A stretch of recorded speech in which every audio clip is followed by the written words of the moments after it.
বন্ধুরা, আজকে দারুণ স্বাদের নতুন একটা রেসিপি নিয়ে চলে এসেছি। আজকে তোমাদের দেখাবো পেঁপে ঘন্ট কিভাবে রান্না করতে হয়। পুরো রেসিপিটা শুরু থেকে শেষ পর্যন্ত দেখতে থাকো, আমার পাশে দেখো, আমাকে সহযোগিতা করো। তাহলে চলো দেখে নাও আজকে রেসিপিটা। পেঁপে ঘন্ট রান্না করার জন্য আমি এখানে কি কি উপকরণ ব্যবহার করেছি আমি সেই উপকরণগুলো তোমাদের এক এক করে বলে দিচ্ছি। পেঁপে ঘন্ট রান্না করার জন্য প্রথমে আমি পেঁপেটা কুড়ানির মধ্যে কুড়িয়ে নিয়েছি, তারপরে ছোট ছোট করে আলু কেটে নিয়েছি। পেঁপে ঘন্ট করার জন্য আমি 1 কাপ তেল ইউজ করেছি, বড় কাপের 1 কাপ, বড় চামচের 1 চামচ হলুদ, বড় চামচের 1 চামচ লবণ, বড় চামচের 2 চামচ চিনি,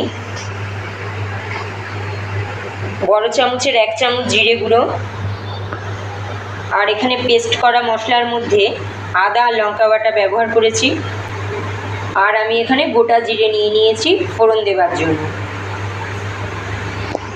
কড়াইতে তেল দিয়ে দিয়েছি, তেলের মধ্যে আমি গোটা জিরে ফোড়ন দিয়ে দিলাম।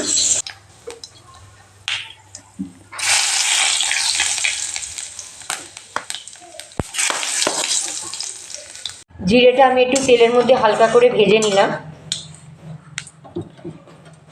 জিরেটা তেলের মধ্যে ভেজে নিয়ে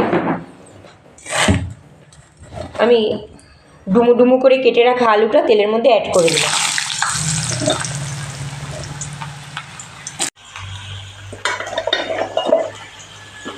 আলুগুলো সব এক এক করে আমি তেলের মধ্যে অ্যাড করে দিচ্ছি।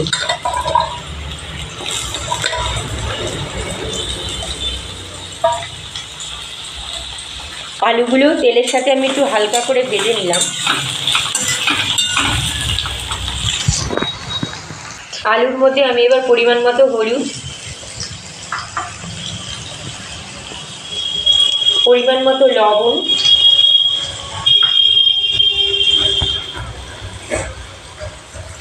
সামান্য চিনি অ্যাড করে দিলাম।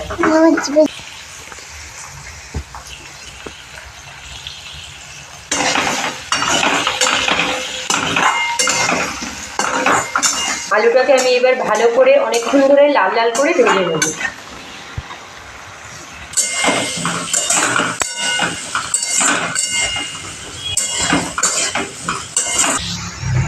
ফ্রেন্ড দেখো, আলুগুলো আমার ভাজা ভাজা হয়ে গেছে। কুড়িয়ে রাখা পেঁপেটা এবার আমি আলুর মধ্যে অ্যাড করে দিচ্ছি। পেঁপেটা একটু ভালো করে তেলের মধ্যে ভেজে নিয়ে পেঁপের মধ্যে পরিমাণ মতো হলুদ,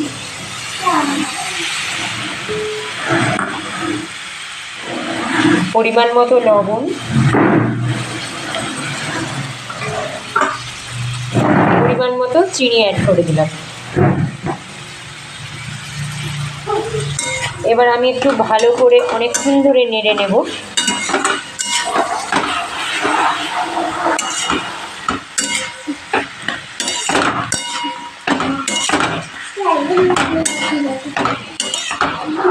পেঁপেটাকে আলুর সাথে আমি ভালো করে মিশিয়ে দেবো, অনেকক্ষণ ভালোভাবে নেড়ে নিয়ে।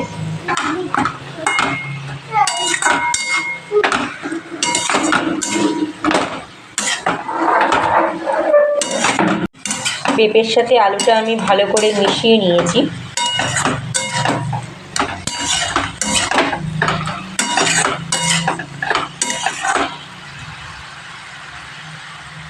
এবার আমি এই পেঁপের মধ্যে পেস্ট করা মশলাটা অ্যাড করে দেবো। পেস্ট করা মশলার সাথে আমি জিরে গুঁড়োটাও অ্যাড করে দেবো।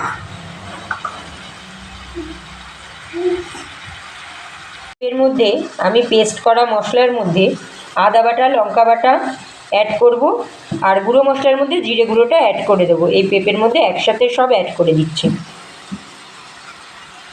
আমি এই পেঁপে আর আলুটাকে মশলার সাথে একসাথে ভালোভাবে কষিয়ে নিচ্ছি।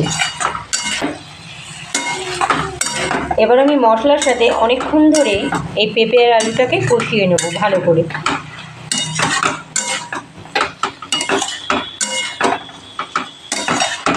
মশলা কষানোর সময় সামান্য পরিমাণ আমি একটু জল অ্যাড করে দিলাম, যাতে মশলাটা ভালোভাবে কষা হয়। পরিমাণ একটু লবণ অ্যাড করে দিলাম। যেহেতু নিরামিষ তরকারিতে সবসময় একটু বেশি মিষ্টি লাগে, তাই আমি কিছুটা পরিমাণ চিনিও অ্যাড করে দিলাম।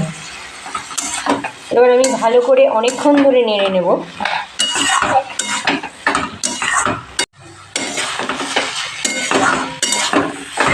ফ্রেন্ড দেখো, পেঁপেটা আমার ভালো করে কষানো হয়ে গেছে। এবার আমি এর মধ্যে সামান্য পরিমাণ একটু জল অ্যাড করে দেবো। ফ্রেন্ড দেখো, সামান্য পরিমাণ আমি একটু জল অ্যাড করে দিলাম। এবার আমি একটু ভালো করে নেড়ে নিচ্ছি। এবার গ্যাসটা কমিয়ে আমি একটু ঢাকা দিয়ে রাখবো। রান্নাটা আমার হয়ে এসছে, এর মধ্যে লবণ ঝাল মিষ্টি সব কিছু একদম পারফেক্ট আছে। এবার আমি এই রান্নার মধ্যে ঘি অ্যাড করে দিলাম। এবার ঘি দিয়ে এই পেঁপেটাকে ভালো করে আমি একটু নেড়ে নিলাম। ঘি দিয়ে পেঁপেটাকে ভালো করে নামানোর আগে আমি এই তরকারির উপর দিয়ে একটু ধনেপাতা ছড়িয়ে দিচ্ছি। এবার ধনেপাতাটা আমি পেঁপের সাথে ভালো করে একটু মিক্স করে নিচ্ছি। ধনেপাতা দিলে রান্নার একটা সুন্দর গন্ধ হয়, রান্নাটা খেতেও খুব স্বাদ হয়। তোমরা যারা ধনেপাতা খাও না তারা ধনেপাতা নাও দিতে পারো, এটা পুরোপুরি তোমাদের মত।